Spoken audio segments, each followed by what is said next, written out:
Mga kwento ni Felmo.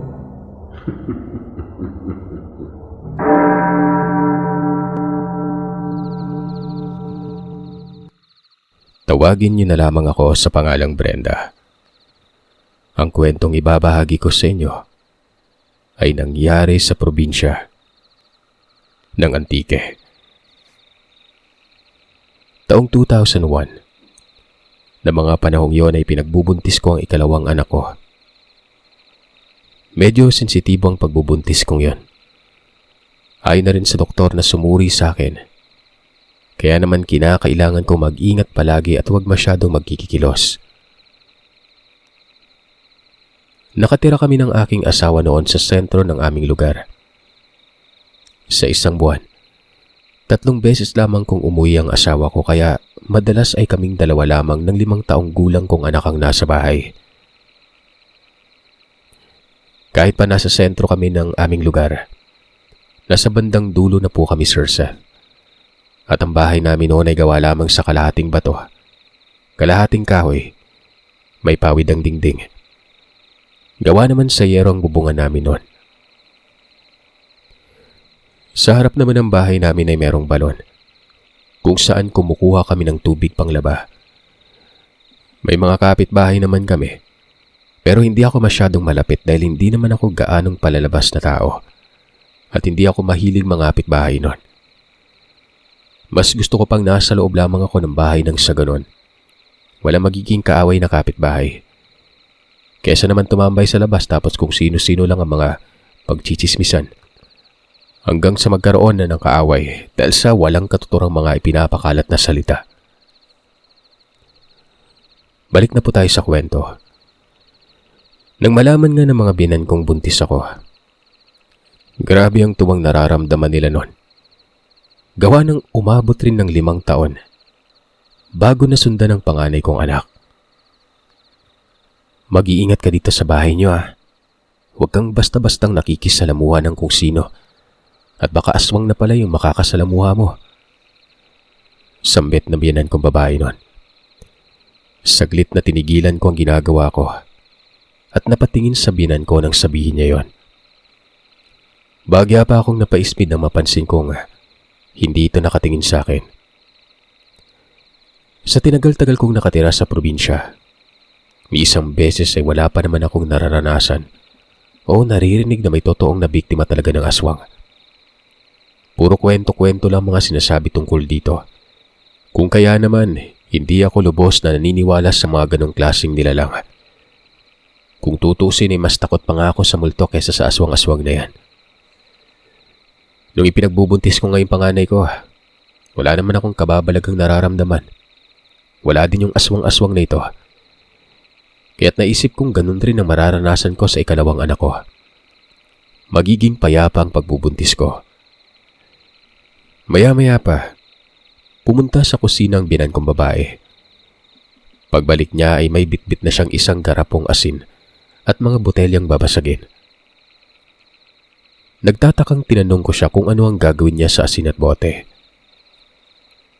Gagawa ako ng pangontra sa aswang para kahit 2 lamang kayo ng apo ko dito sa bahay, hindi ako mababahala sa kalagayan ninyo. Basta't wag mong tatanggalin ang mga ito ha. Anya, habang abala sa ginagawa niya. Hindi na nga ako nakasagot pa. Nakiusisa na lamang ako sa kung ano man ang ginagawa niya. May dagdag ko nga pala, Sir Seth. Kahit papano'y nanggagamot sa baryo nilang binan kong babae. Kung kaya naman maalam siya pagdating sa mga kababalagan. Marami din siya mga pamahiing sinusunod at mga patakaran na hindi kayang suwayin ng mga anak niya at asawa. Yun nga lang talaga, nagtataka ako ng mga panahon na yon. Dahil dito pa lamang sa pangalawa kong anak siya, nagkaroon ng interes na proteksyonan kami. Kagaya nga ng sabi ko, wala namang nangyaring hindi maganda sa panganay ko noon. Nakita kong naglagay siya ng asin sa mga maliliit na botelyang nakuha niya at inilagay niya yun sa bawat sulok ng bahay. Naglagay din siya sa tabi nito ng mga hiniwang kalamansi, ng bawang, Biniro ko pa si Mama Karing at sinabihang paminta at luya na lang ang kulang. Pwede na ako magluto ng ulam noon. Ikaw talagang bata ka. Huwag mong gawing biro itong mga ginagawa ko, ha? Para sa kapakanan mo ang mga ito, kaya pakiusap ko lang sa'yo. Makinig ka. Nang sa ganun ay maiwasan natin ang kung anumang kapahamakan. Kinahapunan, bago sila umalis, may iniabot pa sa akin si Mama Karing. Isuot ko mano yon, at kahit anong mangyari ay huwag na huwag kong tatanggalin. Nang tingnan ko ang binigay niya ay nakita kong kwintasyon na may mga nakaukit na letrang hindi ko maintindihan. Medalyon ang kwintas na yan. Isuot mo lang yan at huwag mong ihihiwalay sa katawan mo, lalo na't kung lalabas ka ng bahay. Paalala niya pa. Nga pala, maidagdag ko lamang din. Kapag may bumati sa'yo o pumuri sagutin mo ng pera usog para hindi ka mausog ng bumating yon. Nagpasalamat na lamang ako tumango. Tapos ay isinuot na ang kwintas na binigay ng biyenan ko. Ang anak ko naman ay inabutan rin ni Mama Karing ng kwintas na pangontra umano sa mga masasamang elemento. Matapos ang araw na yun ay naging abala ang mga biyenan ko kung kaya't bihira na lamang silang dumalaw sa akin. Madalas man akong maburyo sa loob ng bahay. Hinabala ko na lamang ang sarili at kung ano-ano ang ginagawa para mapawi lamang ang buryong nararamdaman. Gaya nga ng sabi ko kanina, hindi talaga kasi ako palalabas ng bahay. Maging ang pamamalengke ko nga ng pagkain naming mag-ina. Isang beses ko lang ginagawa yun sa isang linggo. Ewan ko ba kung bakit magmula nung magbuntis ako ay ayaw na ayaw ko makasalamuha ang ibang tao. Pakiramdam ko, nangihina at nahihilo ako at kinakapos ng hininga kapag nasa mataong lugar na. Hanggang sa isang araw, kinailangan kong pumunta sa palengke. Kukunti na lamang ang pagkain namin noon. Bago ako umalis ng bahay ay nagsuot ako ng itim na mahabang damit para hindi umano ako masundan ng kung anong mga nilalang. Ayon na rin sa palaging paalala sa akin ni Mama Karing tuwing nagpapasyal siya sa bahay. Iniwan ko sandali ang panganay ko sa bahay ng malapit kong kakilalang si Ate Sinaida. Tuwing namamalengke ako ay sa kanya ko iniiwan si Kael dahil hindi ko pwedeng dalhin sa palengke ang bata. Marami-rami ang bibilin ko at halos hindi na magkaundagaga sa pagbitbit ng mga pinamiling pag-uwi nun. Habang naglalakad ako papunta sa sakayan, papuntang palengke, bigla na lang may tumawag sa pangalan ko. Napalingon at hinanap ko ang tumawag sa akin nun. Hindi kasi pamilyar ang boses ng babaeng tumatawag. Ikaw si Brenda, di ba? Ako nga pala si Mirasol. Pakilala niya sa akin. Nginitian ko naman siya at binatit nagpakilala na rin. Ako yung bagong lipat sa tabi ng bahay mo. Kakalipat lang namin nung nakaraan. Magiliw at maaliwalas sa mukha ng babae. Mukha naman siyang mabait. Kaya't hindi ako na ilang nakausapin siya. Tumango lamang ako sa sinabi ng babaeng nagpakilalang Mirasol. Dahil sa hindi ko naman alam na may bagong lipat pala sa baryo. Nasabi na sa amin ni Ate Sinaida na hindi ka madalas lumabas ng bahay. Kaya ako na yung naglakas loob lumapit sa'yo at magpakilala. Magkalapit lang naman ang bahay natin eh. Saan ba yung punta mo? Tanong niya. Medyo may pagkamadaldal ang bago naming kapitbahay. At unang kita pa nga lang namin ay mukhang feeling niya. Malapit na kagad kami sa isa't isa. Yung tipong matagal na kaming magkakilala kung makipag-usap siya. Ako naman ay tango lamang ng tango at kung ano ang itatanong niya, ayun lang din ang isasagot ko. Nang mapag-alaman niyang sa palengke ang punta ko, sumabay na ito sa akin. Mamamalengke din daw kasi siya at tamang-tama lang pala na nakita niya ako noon. Buntis ka? Tanong ko sa kanya na mapansin kong medyo maumbok ng tiyan niya. Oo, 5 buwan na. Hindi lang halata kasi may kapayatan yung katawan ko.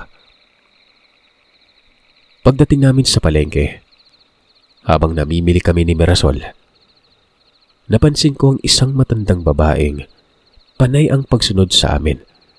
Saan man kami pumunta. Nung una, akala ko'y pulubi ito. Pero nang matitigan ko ang matanda, hindi naman pagpulubi ang suot at itsura niya. Medyo nawirduhan talaga kasi ako sa titig ng matandang babae sa amin.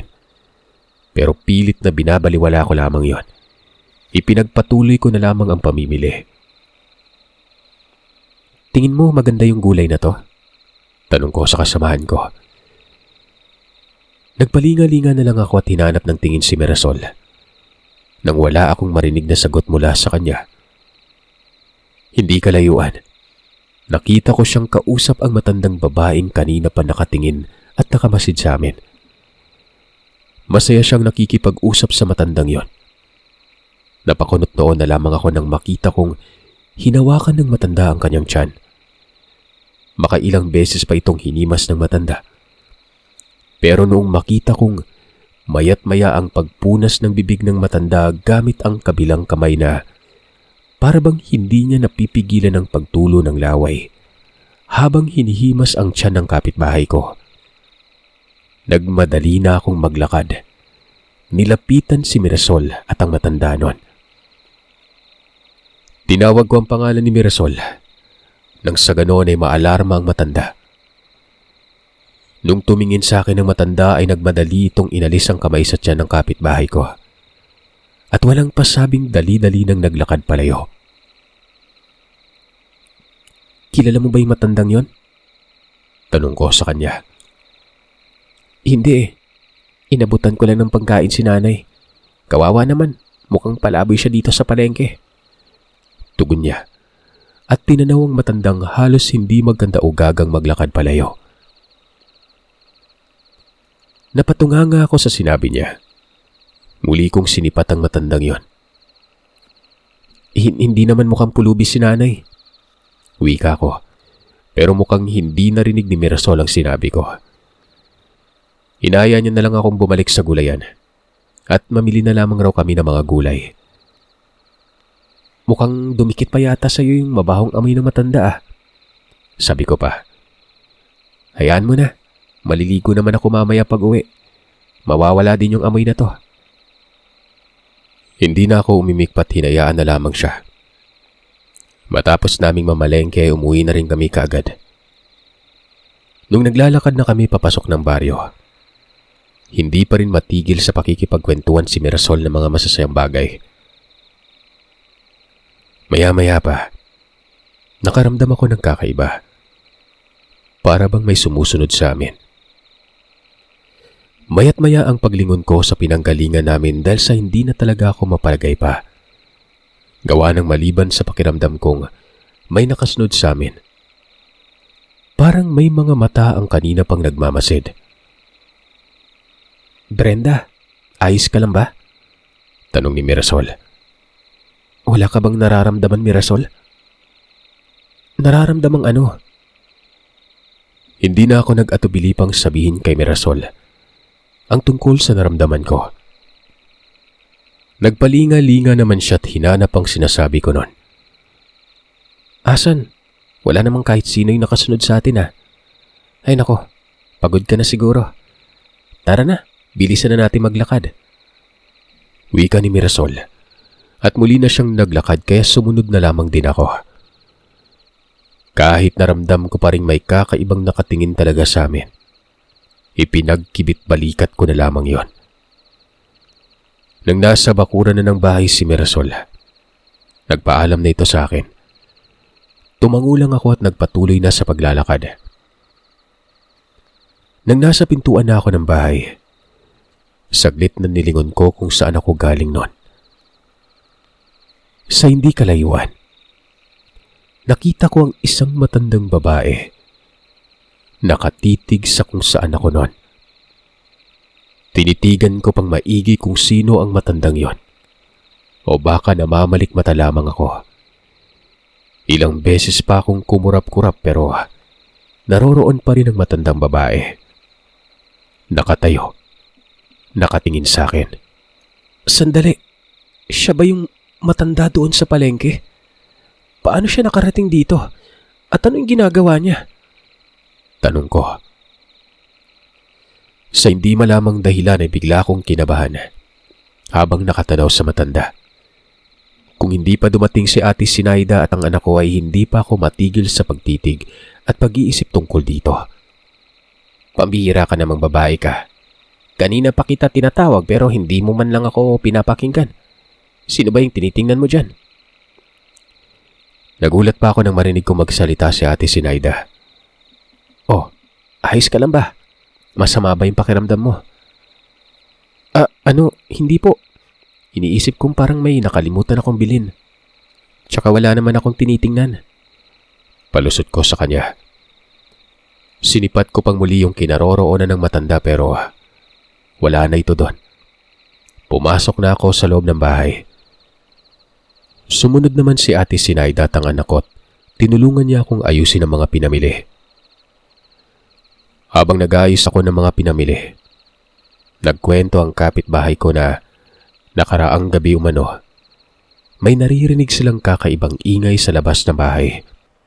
At sa palagay nila, doon yun malapit sa bago naming kapitbahay.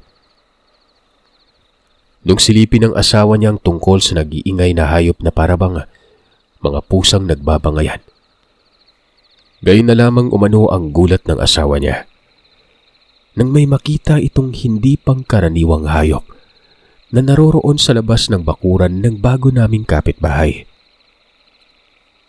Dagli-dagling kumuha ng itak ang asawa ni Ate Sinaida. Lumabas para itabo yung hayop na yon. Hindi na rin kasi nito maatimpang marinig ang nakakakilabot na ingay na yon. Pero nung paglabas ng asawa niya sa bahay, isang napakalakas na hangin ang humampas umano dito, kasabay ng pagpagaspas ng mga malalaking pakpak. Tunog ng nakakakilabot. Sa palagay ko ay aswang ang kakaibang hayop na nakita ng asawa ko, Brenda. Kaya't mag-ingat ka dito, ha. Kayong dalawa lang pa naman ni Kael ang palaging nandito sa bahay nyo. Pero hayaan mo, magmamasid-masid ako tuwing gabi para masigurado kong ligtas kayo ni Kael. Alam mo naman itong inaanak ko, abay. Hindi ako papayag na may mangyaring hindi maganda dito, ano? Nang araw na yon ay wala namang hindi magandang nangyari sa amin. Maliban lamang sa bagong kapitbahay ko. Dahil noong magdidilim na at sumilip ako sa bintana, nakita kong hindi maganda o gaga ang lalaking sa tingin ko ay asawa ni Mirasol. Para bang natataranta. Nakita kong nagpausok ito ng goma at may kung ano-anong tinatapon sa labas ng bahay. Maya-maya pa ay narinig ko ang impit na sigaw ni Mirasol. Mabilis namang pumasok sa loob ng bahay ang lalaki. Gusto ko sanang lumabas para makiosyoso. Ang kaso, nakita ko si Ate Sinaida. Galing siya sa loob ng bahay ni Mirasol at nagmamadaling maglakad papalapit sa bahay ko. Tinanong ko siya kung anong nangyari nun. Susme, kiaga-aga pa ay may aswang na bumibisita dyan kay Mirasol. Kaya ikay huwag na lumabas ng bahay, ah. Dito ka lang sa loob. Nagtataka naman ako gawa ng wala naman akong naririnig nun. Ayon naman kay Ate Sinaida, kani-kanina lamang umano, habang namimilipit sa sakit si Mirasol, merong nakitang malaking ibong kulay itim ang asawa nito sa punong nasa likod ng bahay. Kakaiba umano ang wangis ng ibong yon, gawa ng nakakatakot at nakakapangilabot din ang huni. Mabuti na lang at narinig ni Ate Sinaida ang ingay ng mag-asawa. Kaya't sumilip at ayun nga, natanaw niyang namimilipit sa sakit ng tiyan si Mirasol. Kaya dali-dali na siyang pumunta sa bahay nito. Nung nagpausok na ng goma yung asawa ni Mirasol, ang bilis lumipad. Naku naman talaga. Alam mo ang sabi pa, may matandang bumati kay Mirasol kanina bago sumakit ang tiyan niya.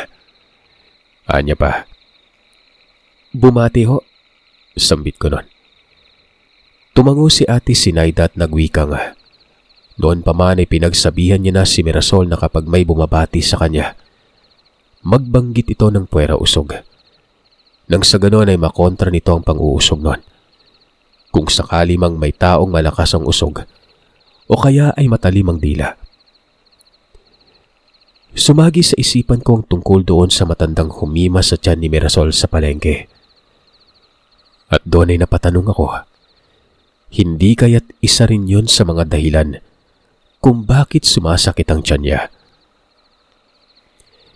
Matapos akong balitaan ni Ate Sinaida, umalis na rin ito dahil mag-aasikaso pa raw siya ng makakain sa bahay. Pero bago siya umalis ay nagpapaalala na naman siya kung ano ang mga dapat gawin ko at kung ano ang mga dapat iwasan. Ipinagpasalamat ko naman yun dahil ramdam ko ang pagiging maalalahanin niya sa mga kapitbahay. Isang hapon, narinig kong may kumakatok sa pintuan. Nagtaka pa ako dahil wala naman akong inaasahang bisita. Nang pabuksan ko ito ng pinto, nakita kong si Mirasol yun na may bitbit siyang mangkok. Masayang inabot niya sa akin ang mangkok na may lamang ulam.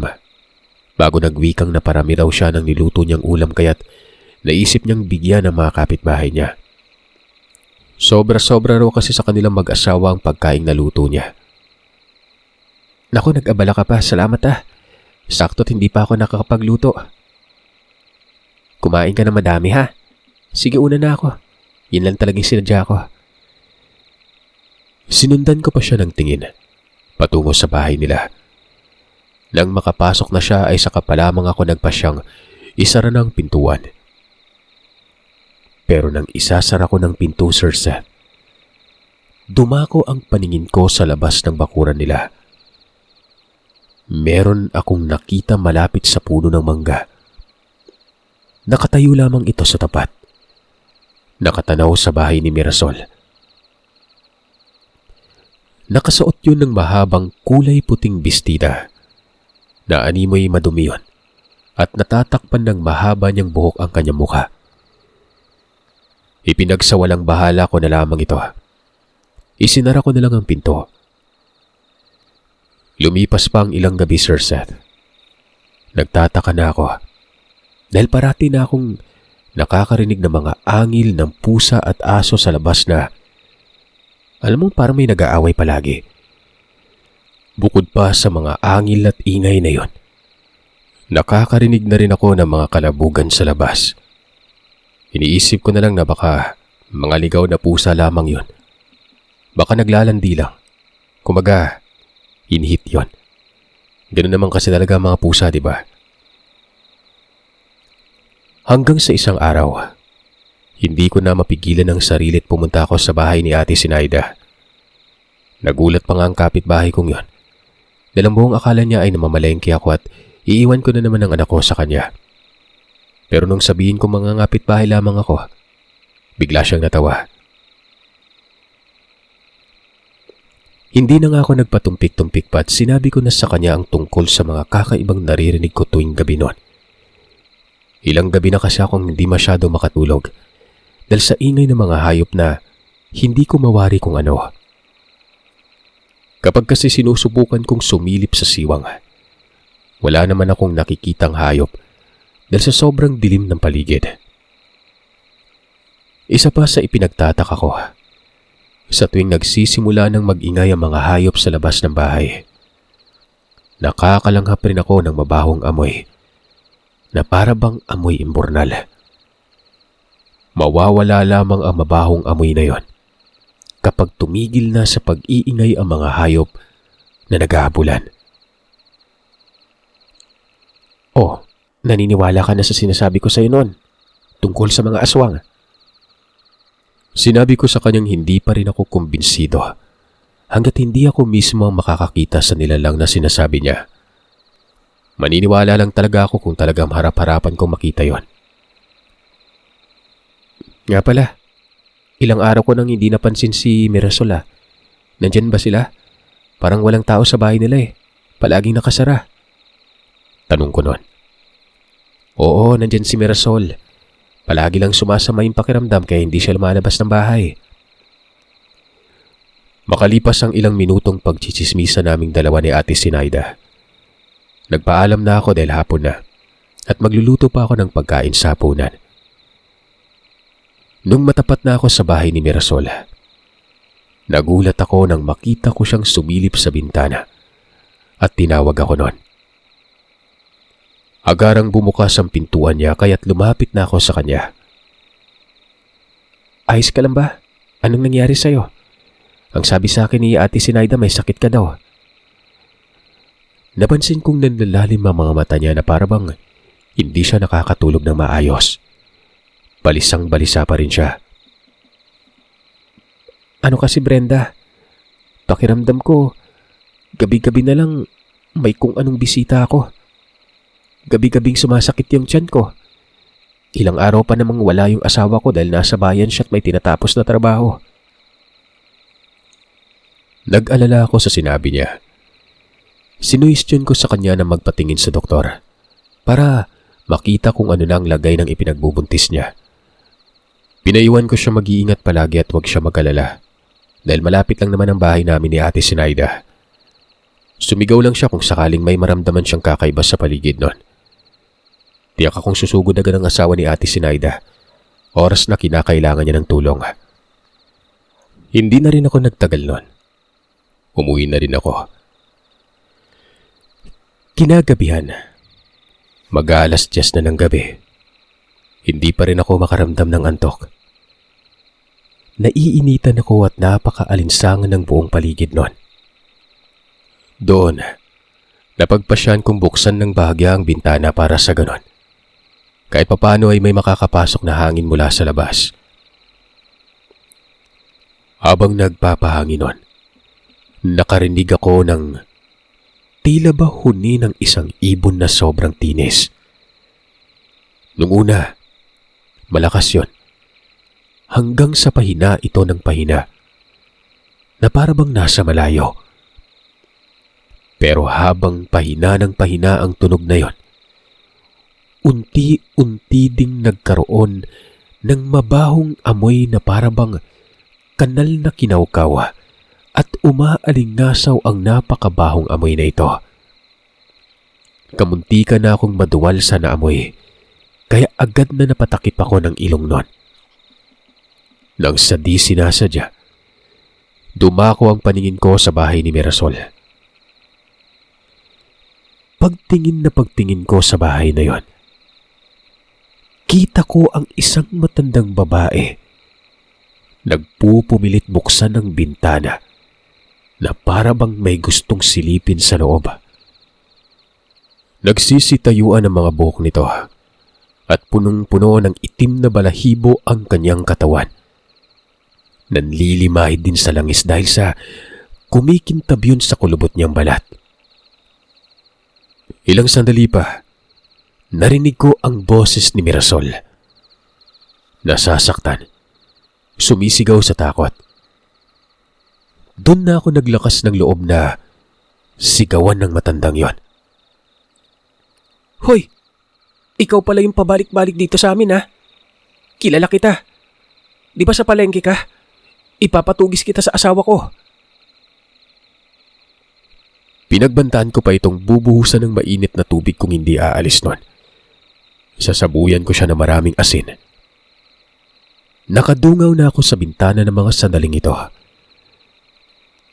Nagulat ako nang ibaling sa akin ng matanda ang paningin niya.